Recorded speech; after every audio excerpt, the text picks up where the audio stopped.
ఈ రోజు morning Donald Trump press meet related గా గ్లోబల్ మార్కెట్స్ అన్ని కూడా ఎదురు చూసాయి కదా. ఇతను కొత్తగా చెప్పింది ఏం లేదు, ఇంకా వార్ ని ఎక్స్టెండ్ చేస్తానని డొనాల్డ్ ట్రంప్ చెప్పారు. దీంతో పాటుగా అతని దగ్గర నుంచి వచ్చినటువంటి కొన్ని ఇంపార్టెంట్ స్టేట్మెంట్స్ ఏవైతే ఉన్నాయో దాంతోని ఈ రోజు మార్నింగ్ నుంచి కూడా గ్లోబల్ మార్కెట్స్ అన్నిట్లో ప్రెషర్ కనపడింది కదా. నువ్వు ట్రంప్ ఇలా స్టేట్మెంట్స్ చేస్తే ఇరాన్ ఊరుకుంటుందా?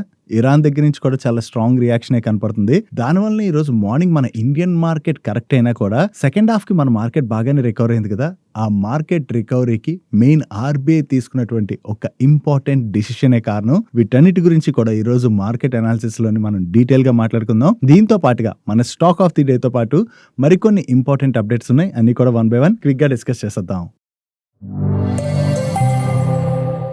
ముందుగా మార్కెట్ అప్డేట్ చూసినట్లయితే ఈ రోజు సెషన్ లో సెన్సెక్స్ 185 పాయింట్స్ పెరిగి 73,319 పాయింట్స్ కి క్లోజ్ అయినట్లయితే నిఫ్టీ 33 పాయింట్స్ పెరిగి 22,713 పాయింట్స్ కి క్లోజ్ అయింది. అండ్ ఈ రోజు సెషన్ లో మిడ్ క్యాప్ ఇండెక్స్ 0.24% కరెక్ట్ అయినట్లయితే small cap index and bank Nifty almost flat గా క్లోజ్ అయ్యాయి. ఈ రోజు మనం మార్కెట్ రిలేటెడ్ గా మాట్లాడుకోవాలంటే మార్నింగ్ మీరు అబ్జర్వ్ చేశారనుకోండి, మార్కెట్ లో చాలా ప్రెషర్ కనపడి సెకండ్ హాఫ్ లో మన మార్కెట్ లో ఒకసారి రికవరీ కనపడింది కదా. ఈ రెండింటికి ఉన్నటువంటి ఇంపార్టెంట్ రీజన్స్ మనం ఇప్పుడు మాట్లాడుకుందాం. ముందుగా మార్నింగ్ మార్కెట్ లో ఇంత ప్రెషర్ కనపడడానికి కారణం ఏంటి? డొనాల్డ్ ట్రంప్ ఈ రోజు మార్నింగ్ ఇంపార్టెంట్ ప్రెస్ మీట్ పెట్టబోతున్నట్టుగా యుఎస్ అనౌన్స్ చేసింది కదా. ఆ ప్రెస్ మీట్ లో డొనాల్డ్ ట్రంప్ దగ్గర నుంచి వచ్చినటువంటి స్టేట్మెంట్స్ ఏవైతే ఉన్నాయో ఆ స్టేట్మెంట్స్ తోనే గ్లోబల్ మార్కెట్స్ అన్నిటిలో కూడా ప్రెషర్ కనపడింది. యాక్చువల్లీ ప్రెస్ మీట్ లో డొనాల్డ్ ట్రంప్ కొత్తగా చెప్పింది ఏం లేదు. ఈ వార్ ఏదైతే ఉందో దాన్ని మరొక 2 to 3 వీక్స్ అయితే కంటిన్యూ చేస్తామని, అండ్ ఇరాన్ అయితే చాలా స్ట్రాంగ్ గా హిట్ చేస్తామని, ఒకవేళ అప్పటికీ కూడా ఇరాన్ వీళ్లతోని డీల్ కి గనక రాకపోతే ఇరాన్ కి చెందినటువంటి ఎలక్ట్రిసిటీ ప్లాంట్స్ ని కూడా హిట్ చేసేస్తాం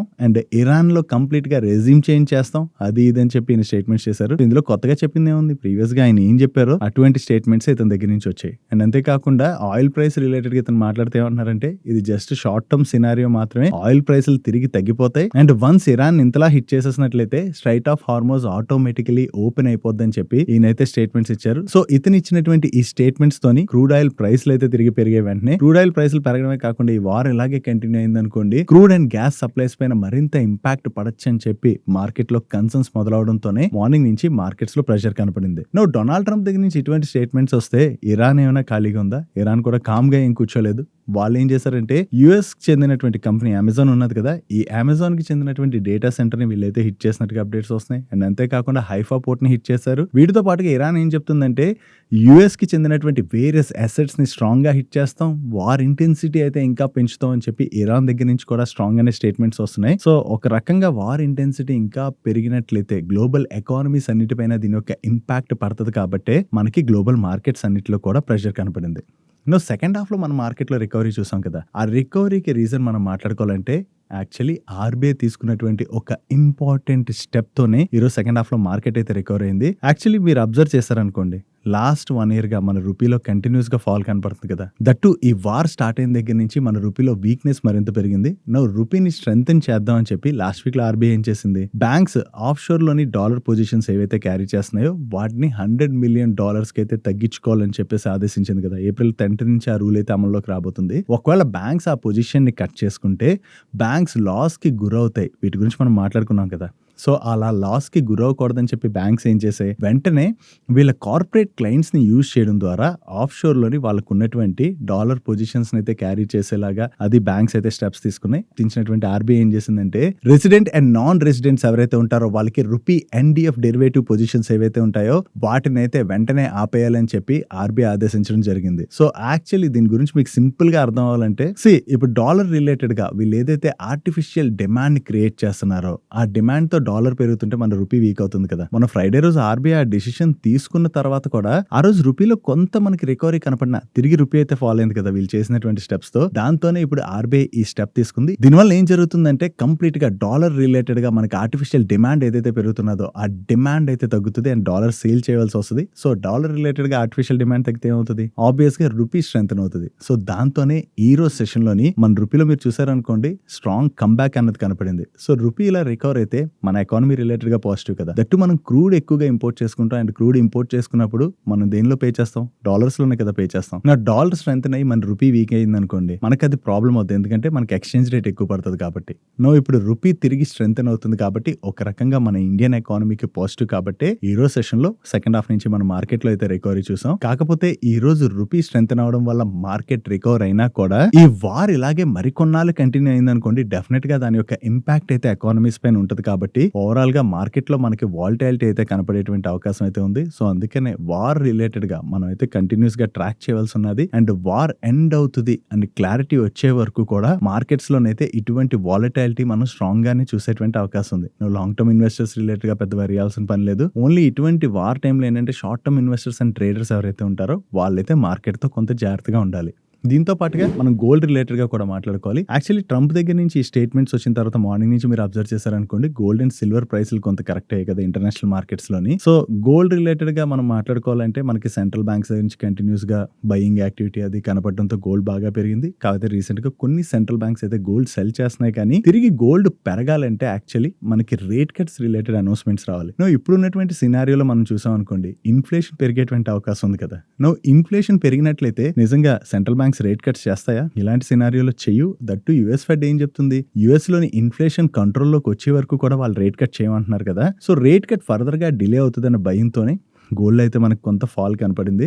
చాలా మంది అనుకుంటారు కదా మనకి ఇన్వెస్ట్మెంట్ రిలేటెడ్ గా మన ఎక్స్పోజర్ ఏదైతే ఉందో ఈక్విటీయే కాదు గోల్డ్ రిలేటెడ్ గా కూడా డైవర్సిఫై చేద్దాం అనుకుని. సో అలా ఇన్వెస్ట్మెంట్ పరంగా ఎవరైనా ఆలోచిస్తున్నట్లయితే ఫిజికల్ గోల్డ్ కన్నా కూడా గోల్డ్ ఈటీఎఫ్స్ లోని ఇన్వెస్ట్ చేయడం అన్నది బెటర్. గోల్డ్ ఈటీఎఫ్ లో ఇన్వెస్ట్ చేసేటప్పుడు కొన్ని డౌట్స్ ఉంటాయి కదా, లైక్ మనకి గోల్డ్ ఈటీఎఫ్ అంటే పేపర్ గోల్డ్. ఈ పేపర్ గోల్డ్ లో ఇన్వెస్ట్ చేసినప్పుడు ఆ గోల్డ్ ఈటీఎఫ్స్ ఏవైతే ఉంటాయో అవి నిజంగా గోల్డ్ ని క్యారీ చేస్తాయా లేదా ఇటువంటివి ఉంటాయి కదా, ఆ విషయంలోని పెద్దగా వరి అవసరం లేదు. దట్టు రీసెంట్ గా వీటి రిలేటెడ్ గా కన్సర్న్స్ అయితే పెరుగుతున్నాయి. ఎందుకంటే ఈ గోల్డ్ ఈటీఎఫ్ మ్యూచువల్ ఫండ్స్ ఏవైతే ఉన్నాయో వాళ్ళు చాలా వరకు డెరివేటివ్ పొజిషన్స్ లోనే ఎక్కువగా యాక్టివిటీ తీసుకుంటున్నారు, ఫిజికల్ గోల్డ్ ఇన్వెస్ట్ చేయట్లేదు అని చెప్పి కన్సర్న్స్ అయితే ఉన్నాయి. దాని రిలేటెడ్ గా హెచ్డిఎఫ్సి మ్యూచువల్ ఫండ్ వాళ్ళు అయితే క్లారిటీ ఇస్తున్నారు. వాళ్ళు స్టిల్ ఇప్పటికీ కూడా 98.65% ఫిజికల్ గోల్డ్ నే హోల్డ్ చేస్తున్నామని, అండ్ అంతేకాకుండా ఈ డెరివేటివ్స్ రిలేటెడ్ గా ఏవైతే ఉన్నాయో అవైతే చాలా రేర్ సిచ్యువేషన్స్ లోనే యూజ్ చేస్తామని చెప్పి హెచ్డిఎఫ్సి మ్యూచువల్ ఫండ్ వాళ్ళు అయితే క్లారిఫై చేస్తున్నారు. So most of the ETFs అయితే మాక్సిమం ఫిజికల్ గోల్డ్ నే హోల్డ్ చేస్తాయి కాబట్టి పెద్దగా భయపడవలసిన లేదు. That gold investment related decision తీసుకుందాం అన్నప్పుడు కూడా ఫిజికల్ గోల్డ్ లో ఇన్వెస్ట్ చేసే కన్నా మనకి ఈటీఎఫ్స్ రూటే సెలెక్ట్ చేసుకోవడం బెటర్. ఎందుకంటే ఫిజికల్ గోల్డ్ లో మనం తీసుకున్నాం అనుకోండి, వాటి సెక్యూరిటీ రిలేటెడ్ గా ప్రాబ్లం, అదే ఆర్నమెంట్ రిలేటెడ్ గా కొనుక్కున్నాం అనుకోండి మనకి మేకింగ్ ఛార్జెస్ అన్ని ఎక్కువగా పడతాయి. కాబట్టి దాని వల్ల కూడా మనం పెద్దగా బెనిఫిట్ పొందేటువంటి అవకాశం ఉండదు. కాబట్టి gold ETF route will be much better. Daily market related ఉండే ఇటువంటి ఇంపార్టెంట్ ఇన్ఫర్మేషన్ ని మీకు డీటెయిల్ గా షేర్ చేయడానికి మన టీం పెడుతున్నటువంటి ఎఫర్ట్స్ కనుక వీడియో చూసిన ఏ పాయింట్ ఆఫ్ టైం లో అయినా మీకు హెల్ప్ఫుల్ అయినట్లయితే మన వీడియోని మర్చిపోకుండా లైక్ చేయడానికి ప్రయత్నించండి. నెక్స్ట్ మిడిల్ ఈస్ట్ లో జరుగుతున్నటువంటి వార్తోని వరల్డ్ లోని చాలా countries already petrol and diesel ప్రైస్లు అయితే పెంచేశాయి కదా. మన దగ్గర అయితే ఇంకా as of no government oil marketing companies ఏవైతే ఉన్నాయో అవేవి ప్రైస్ పెంచలేదు. కానీ ప్రైవేట్ కంపెనీస్ అయితే రీసెంట్ గా ప్రైస్ హైక్ స్టార్ట్ చేశాయి. దానిలో భాగంగా నైరా వాళ్ళు ఆల్రెడీ ప్రైస్ హైక్ చేశారు, దాని గురించి మనం మాట్లాడుకున్నాం కదా. నిన్న షెల్ వాళ్ళు కూడా లీటర్ డీజిల్ పైన 25 రూపీస్ అండ్ అలాగే లీటర్ పెట్రోల్ పైన 7 రూపీస్ పైనే ప్రైస్ హైక్ అయితే చేయడం జరిగింది. నో వీళ్ళకి ఇంటర్నేషనల్ క్రూడ్ ప్రైస్ పెరిగినట్లయితే ఆబ్వియస్లీ వాళ్ళు ఎందుకు లాస్ క్యారీ చేస్తారు, వాళ్ళ లాస్ క్యారీ చేయకుండా ఎండ్ యూజర్ కే కదా ఆ ప్రైస్ ని పాస్ ఆన్ చేసేస్తారు. సో దాంతోనే వీళ్ళు డిసిషన్ అయితే తీసుకున్నారు. నో యాజ్ ఆఫ్ నో అయితే మన ఇండియన్ ఆయిల్ మార్కెటింగ్ కంపెనీస్ ఏవైతే ఉన్నాయో అవి ప్రైస్ హైక్ చేయలేదు. కానీ స్టిల్ స్టేట్ ఎలక్షన్స్ ఉన్నాయి కదా, ఆ స్టేట్ ఎలక్షన్స్ తర్వాత ఒకవేళ స్టిల్ క్రూడ్ ప్రైస్ ఇలాగే కంటిన్యూ అయినట్లయితే ఎలక్షన్స్ తర్వాత మన ఇండియాలోని ఓఎంసీస్ కూడా ప్రైస్ హైక్ చేసేటువంటి అవకాశం ఉంది. బట్ గవర్నమెంట్ ఏం చెప్తుందంటే మన దగ్గర 2 months కల్లా సరిపడంత క్రూడ్ రిజర్వ్స్ ఉన్నాయి కాబట్టి అప్పుడు వరకు ప్రైస్ హైక్ చేయమని చెప్తుంది. ఈలోగా ఎలక్షన్స్ అవి కూడా అయిపోతాయి కాబట్టి క్రూడ్ ప్రైస్ ఇలాగే కంటిన్యూ అయినట్లయితే మాత్రం డెఫినెట్ గా ఓఎంసీస్ కూడా ప్రైస్ హైక్ చేసేటువంటి అవకాశం అయితే ఉన్నది. Next coming to the stock of the day. ఈ రోజు స్టాక్ ఆఫ్ ది డే లోని data engineering and consulting company అయినటువంటి లేటెంట్ వ్యూ రిలేటెడ్ గా మాట్లాడుకోబోతున్నాం. ఈ రోజు సెషన్ లో మీరు అబ్జర్వ్ చేశారనుకోండి, మార్నింగ్ నుంచి కూడా స్టాక్ లో చాలా పాజిటివ్ మూమెంట్ కనపడింది కదా. దానికి రీజన్ ఏంటంటే రీసెంట్ గా మన ఇండియన్ టెక్ కంపెనీస్ అన్ని కూడా ఏ రిలేటెడ్ గా ఇన్వెస్ట్మెంట్స్ అయితే స్టార్ట్ చేస్తున్నాయి. దాని రిలేటెడ్ గా ప్రీవియస్ గా హ్యాపీయెస్ట్ మైండ్స్ నుంచి అప్డేట్ వచ్చింది. ఇప్పుడు లేటెంట్ వ్యూ వాళ్ళు కూడా హెల్త్ కేర్ సెక్టర్ లో రెవెన్యూ సైకిల్ మేనేజ్మెంట్ రిలేటెడ్ గా ఏ రెవల్యూషన్ తీసుకొస్తున్నటువంటి ఏఐ స్టార్ట్అప్ కంపెనీ అయిన హెల్తియాన్ అనేటువంటి కంపెనీలో $3 million ఇన్వెస్ట్ చేసినట్టుగా వీళ్ళైతే ఎక్స్చేంజెస్ కి అప్డేట్ చేస్తున్నారు. ఈ కంపెనీలో ఈ ఇన్వెస్ట్మెంట్ చేయడం ద్వారా వీళ్ళ క్లయింట్స్ ఎవరైతే ఉంటారో వాళ్ళకి health care revenue cycle management లో ఏ సొల్యూషన్స్ కూడా ఆఫర్ చేయడం ద్వారా వాళ్ళ క్లయింట్స్ కి ఆఫర్ చేసేటువంటి సర్వీసెస్ ని ఫర్దర్ గా కూడా ఎన్హాన్స్ చేయబోతున్నట్టుగా లేటెంట్ వ్యూ వాళ్ళు అయితే అనౌన్స్ చేయడం జరిగింది. ఏవైతే టెక్ కంపెనీస్ ఏ రిలేటెడ్ గా స్ట్రాంగ్ ఇన్వెస్ట్మెంట్స్ చేస్తాయో వాళ్ళకి ఫ్యూచర్ రిలేటెడ్ గా మంచి గ్రోత్ ఉండేటువంటి అవకాశం అయితే ఉంది. దట్టు ఈ ఏ రిలేటెడ్ గా స్టార్ట్అప్ కంపెనీస్ ఉంటాయి చూడండి, ఆ స్టార్ట్అప్ కంపెనీస్ నే మన ఇండియన్ పెద్ద టెక్ కంపెనీస్ ఏవైతే ఉంటాయో ఆ కంపెనీస్ ఎక్వైర్ చేసేటువంటి అవకాశం ఉంది. దానిలో ప్రాసెస్ లో భాగంగానే లేటెంట్ వ్యూ వాళ్ళు అయితే ఈ స్టెప్ తీసుకున్నట్టుగా మనం అర్థం చేసుకోవచ్చు. సో ఈ ఇన్వెస్ట్మెంట్ వలన లాంగ్ టర్మ్ లో లేటెంట్ వ్యూ కి పాజిటివ్ అవుతుంది అని చెప్పి హోప్స్ తోనే ఈ రోజు సెషన్ లో మనకి స్టాక్ లో అంత పాజిటివ్ మూమెంట్ కనపడింది. వీళ్ళైతే ఏ స్టార్ట్అప్స్ లో ఇన్వెస్ట్ చేయడం స్టార్ట్ చేశారు కదా, నెక్స్ట్ ఏ టెక్ కంపెనీస్ ఈ ఏ స్టార్ట్అప్స్ ని ఎక్వైర్ చేస్తారన్నది మనం చూడవలసి ఉన్నది. నెక్స్ట్ ఈ రోజు సెషన్ లో మీరు అబ్జర్వ్ చేసినట్లయితే most of the pharma stocks లోనైతే మనకి ప్రెషర్ కనపడింది కదా.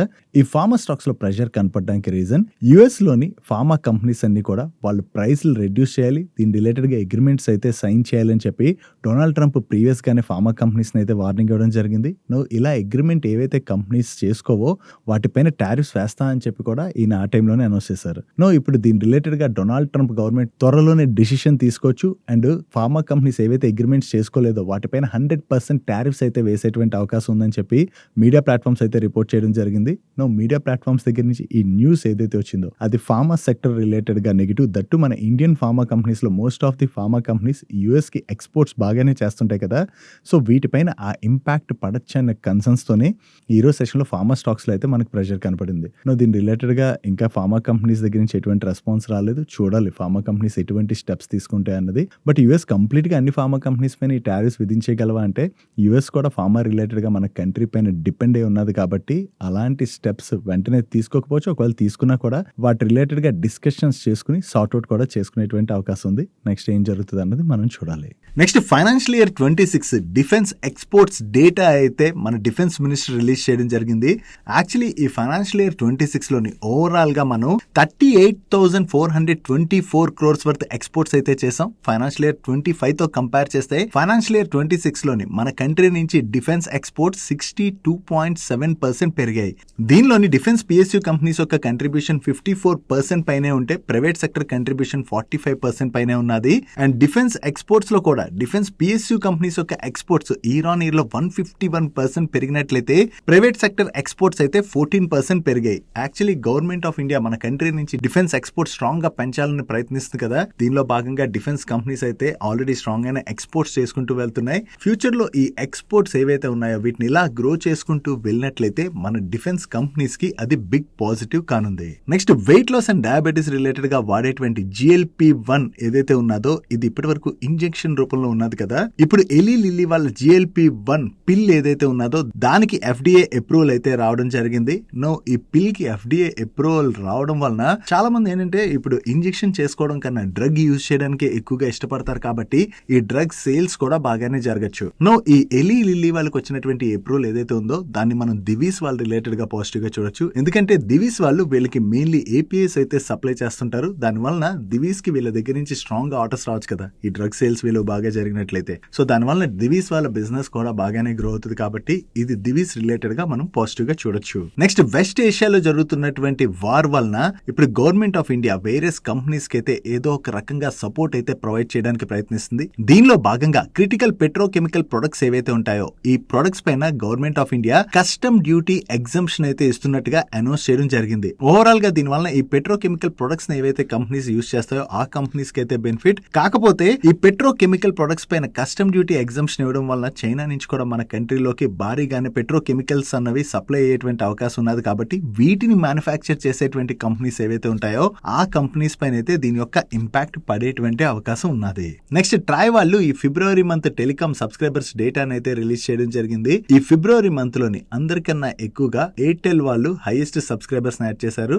ఎయిర్టెల్ టోటల్ గా 48,57,828 సబ్స్క్రైబర్స్ ని యాడ్ చేసినట్లయితే రిలయన్స్ జియో వాళ్ళు 16 lakhs పైనే సబ్స్క్రైబర్స్ ని యాడ్ చేయడం జరిగింది. అండ్ ఈవెన్ వోడాఫోన్ ఐడియా కూడా ఫిబ్రవరి మంత్ లోని 21,000 పైనే సబ్స్క్రైబర్స్ ని యాడ్ చేసింది. ఓన్లీ BSNL మాత్రం ఈ ఫిబ్రవరి మంత్ లో దగ్గరగా 10 lakhs సబ్స్క్రైబర్స్ ని కోల్పోవడం జరిగింది. ఓవరాల్ గా చూసుకుంటే టెలికాం సబ్స్క్రైబర్స్ అయితే బాగానే పెరిగారు. దట్టు సర్ప్రైజింగ్లీ వోడాఫోన్ ఐడియాకి ఆల్మోస్ట్ 21 months తర్వాత పాజిటివ్ సబ్స్క్రైబర్ ఎడిషన్ అన్నది జరిగింది. నెక్స్ట్ నెక్స్ట్ కవచ్ రిలేటెడ్ గా సర్వీసెస్ ఆఫర్ చేసేటువంటి HBL ఇంజనీరింగ్ లిమిటెడ్ వాళ్ళకి వారణాసి బనారస్ లోకోమోటివ్ వర్క్స్ వాళ్ళ దగ్గర నుంచి కొత్తగా ఒక కాంట్రాక్ట్ వచ్చింది. Contract value approximately 179 crores and ఈ కాంట్రాక్ట్ లో భాగంగా వీళ్ళు కవచ్ 4.0 ఎక్విప్మెంట్ సప్లై చేయడంతో పాటు కమిషన్ కూడా చేయవలసి ఉన్నది. నెక్స్ట్ ఈ రోజు సెషన్ లోని జగిల్ ప్రీపెయిడ్ సర్వీసెస్ స్టాక్ లో మనకి పాజిటివ్ మూమెంటం కనపడింది కదా. దానికి రీజన్ వీళ్ళు ఫైనాన్షియల్ ఇయర్ 27 రెవెన్యూ గైడెన్స్ అయితే రిలీజ్ చేశారు. ఈ ఫైనాన్షియల్ ఇయర్ 27 లోని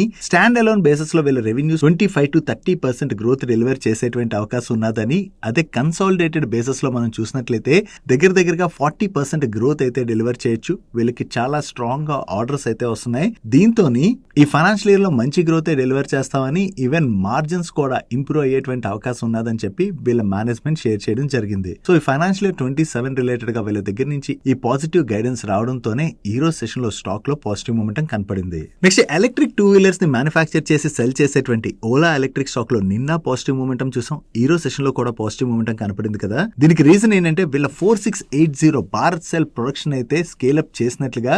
దీన్ని స్కేల్ అప్ చేయడం వలన వీళ్ళకి బ్యాటరీ కాస్ట్ అన్న తగ్గుతుంది కదా, వీళ్ళ ఓన్ మ్యానుఫ్యాక్చరింగ్ ఉండడం వలన. దాంతో వీళ్ళ రోడ్ స్టార్ ఎక్స్ప్రెస్ యొక్క ప్రైస్ ని 1,89,999 నుంచి 1,29,999 కి కట్ చేసాం. అంటే 60,000 రూపీస్ కట్ చేసి ఆ బెనిఫిట్ ని కస్టమర్స్ కి పాస్ ఆన్ చేస్తున్నట్టుగా వీళ్ళైతే అనౌన్స్ చేయడం జరిగింది.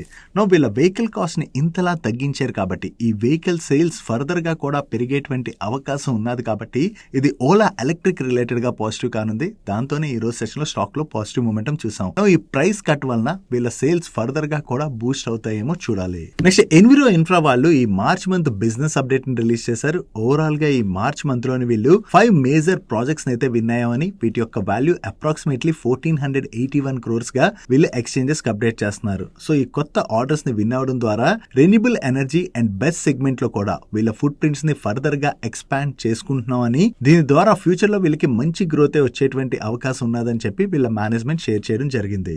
నెక్స్ట్ లుపిన్ వాళ్ళు యూరోపియన్ స్పెషాలిటీ ఫార్మాసిటికల్ కంపెనీ అయినటువంటి వీసు ఫార్మా యొక్క ఎక్విజిషన్ ని కంప్లీట్ చేసినట్టుగా ఈ రోజు ఎక్స్చేంజెస్ కి అప్డేట్ చేస్తున్నారు. వీళ్ళు ఎక్వైర్ చేసినటువంటి ఈ కంపెనీ మెయిన్లీ ఆప్థమాలజీ సెగ్మెంట్ మీద ఫోకస్ చేసి బిజినెస్ చేసేటువంటి కంపెనీ.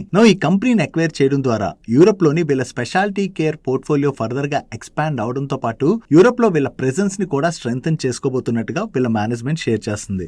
ఈ కంపెనీని ఎక్వైర్ చేయడం ద్వారా ఓవరాల్ గా వీళ్ళు ఆప్థమాలజీ సెగ్మెంట్ లో వీళ్ళ బిజినెస్ ని ఫర్దర్ గా ఎక్స్పాండ్ చేసుకునేటువంటి అవకాశం ఉన్నది. కాబట్టి ఇది లాంగ్ టర్మ్ లోని లుపిన్ వాళ్ళకి పాజిటివ్ కానుంది. నెక్స్ట్ సీగల్ లిమిటెడ్ వాళ్ళ సబ్సిడరీ కంపెనీ అయినటువంటి Seagull green energy M P limited వాళ్ళు Madhya Pradesh power management company limited తోని 130 megawatt solar photovoltaic power generation solutions capacity related గా పవర్ పర్చేస్ అగ్రిమెంట్ లోకి ఎంటర్ అవడం జరిగింది. ఈ ఆర్డర్ యొక్క వాల్యూ అప్రాక్సిమేట్లీ 572 crores ఉంటుందని చెప్పి వీళ్ళు షేర్ చేస్తున్నారు. అండ్ దీనిలో భాగంగా ఈ ప్రాజెక్ట్ ని వీళ్ళు 12 months లోని ఎగ్జిక్యూట్ చేసి 25 years పాటు ఆపరేట్ చేయవలసి ఉన్నది. నెక్స్ట్ వీమార్ట్ వాళ్ళు వీళ్ళ మార్చ్ క్వార్టర్ బిజినెస్ అప్డేట్ అయితే రిలీజ్ చేశారు. ఈ మార్చ్ క్వార్టర్ లోని వీళ్ళు టోటల్ గా 971 crores worth operating revenue generate చేశారు. ఇయర్ లోని వీళ్ళ ఆపరేటింగ్ రెవెన్యూలో 24% గ్రోత్ డెలివర్ చేయడం జరిగింది. అండ్ వీళ్ళ same store sales growth approximately 12% గా ఉన్నది. అండ్ ఈ క్వార్టర్ లో వీళ్ళు ఓవరాల్ గా 29 స్టోర్స్ ని ఓపెన్ చేసి 9 స్టోర్స్ ని క్లోజ్ చేశారు. దీంతో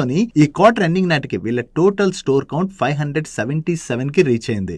ఓవరాల్ గా ఈ క్వార్టర్ లో వీళ్ళ బిజినెస్ లో డీసెంట్ గ్రోత్ డెలివర్ చేయడంతో ఈ రోజు సెషన్ లో వీమార్ట్ స్టాక్ పాజిటివ్ గా రియాక్ట్ అయింది. నెక్స్ట్ బాజార్ స్టైల్ రీటైల్ లిమిటెడ్ వాళ్ళు కూడా వాళ్ళ Q4 బిజినెస్ అప్డేట్ ని రిలీజ్ చేశారు. లాస్ట్ ఇయర్ సేమ్ క్వార్టర్ తో కంపేర్ చేస్తే ఈ క్వార్టర్ లోని వీళ్ళ ఆపరేటింగ్ రెవెన్యూలో 35% గ్రోత్ డెలివర్ చేశామని, and sales per square feet లోని 3% గ్రోత్ డెలివర్ చేసినట్లుగా, అండ్ వీళ్ళ టోటల్ నెంబర్ ఆఫ్ స్టోర్స్ కూడా లాస్ట్ ఇయర్ సేమ్ క్వార్టర్ తో కంపేర్ చేస్తే ఈ క్వార్టర్ లోని 23% పెరిగాయి. సో ఓవరాల్ గా ఈ క్వార్టర్ లోని బాజార్ స్టైల్ రీటైల్ లిమిటెడ్ వాళ్ళు కూడా వీళ్ళ బిజినెస్ లోని డీసెంట్ గ్రోత్ డెలివర్ చేయడం జరిగింది. Next Ujjivan small finance bank వాళ్ళ బిజినెస్ అప్డేట్ కూడా వచ్చింది. లాస్ట్ ఇయర్ సేమ్ క్వార్టర్ తో కంపేర్ చేస్తే ఈ క్వార్టర్ లోని వీళ్ళ టోటల్ డిపాజిట్స్ లో 21% పైనే గ్రోత్ డెలివర్ చేసినట్లయితే కాసా డిపాజిట్స్ లోని 35% పైనే గ్రోత్ డెలివర్ చేశారు. ఈవెన్ వీళ్ళ కాసా రేషియోలో కూడా మంచి ఇంప్రూవ్మెంటే కనిపిస్తుంది. అండ్ వీళ్ళ గ్రాస్ లోన్ బుక్ లోని ఇయర్ లో 26.6% గ్రోత్ డెలివర్ డెలివర్ చేశారు. అండ్ వీళ్ళ డిస్బర్స్మెంట్స్ లో కూడా ఇయర్ ఆన్ ఇయర్ లోని 31% పైన గ్రోత్ డెలివర్ చేయడం జరిగింది. Coming to asset quality, last year same quarter తో కంపేర్ చేస్తే ఈ క్వార్టర్ లో వీళ్ళ గ్రాస్ ఎన్పిఏ నెంబర్ పెరిగింది, కానీ ప్రీవియస్ క్వార్టర్ తో కంపేర్ చేస్తే మాత్రం ఈ క్వార్టర్ లో వీళ్ళ గ్రాస్ ఎన్పిఏ నెంబర్ స్లైట్ గా తగ్గింది. ఓవరాల్ గా ఈ క్వార్టర్ లోని వీళ్ళ బిజినెస్ లో డీసెంట్ గ్రోత్ కనపడుతుండటంతో ఈ రోజు సెషన్ లోని స్టాక్ లో పాజిటివ్ మూమెంటం కనపడింది. That's it for today's daily munch. ఈ రోజు డైలీ మంచ్ లో మేము షేర్ చేసిన ఇన్ఫర్మేషన్ మీకు హెల్ప్ఫుల్ అయినట్లయితే మన వీడియోని లైక్ చేస్తూ ఛానల్ సబ్స్క్రైబ్ చేసుకోవడం మర్చిపోకండి. నేను చంద్రశేఖర్ పత్రి, మరొక ఇంట్రెస్టింగ్ వీడియోతో కలుద్దాం. Good night.